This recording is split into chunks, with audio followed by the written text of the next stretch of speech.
Hello my YouTube family. তো আজকাল ব্লগটা শুরু করলাম সকাল 9টা থেকে। তো আমার ঘরটা পরিষ্কার করা আমার হয়ে গিয়েছে, বাইরে কোনো কাজই হয়নি। মানে পাপা ডিউটি গেল, তো মাকে জল টল খাবার দিয়ে, যেহেতু মা একাদশী করেছিল, মায়ের জন্য একটু লিকার চা করে দিয়েছিলাম। আমার ঠান্ডাও প্রচুর পড়েছে, তো আমি একটু খেয়ে নেবো। তারপরে কিছু কাজ টাজ করে আমি স্নান করে নিলাম। স্নান টান হয়ে যাওয়ার পর পুজো টুজো কমপ্লিট হয়ে গেছে। আয়নার সামনে একটু ঢং করতে গিয়েছি, কিন্তু আয়নাটা প্রচুর নোংরা হয়ে আছে, তো একটু পরিষ্কার করে নিলাম। তারপরে বাইরে এসে দেখি আমার মনি স্নান করছে, মাম্মি ওকে স্নান করিয়ে দিচ্ছে। তো স্নান করতে খুব এনজয় করে, তো স্নান করে নিল। তো চলো দেখো আমার পুজো দেওয়া আমার কমপ্লিট হয়ে গেছে।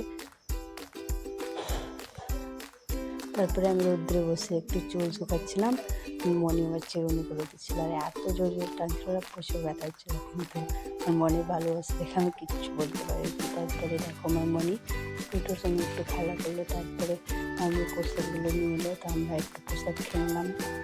ওটা যেহেতু বাড়িতে কেউ ছিল না, তো রান্নার সেরকম চাপ ছিল না।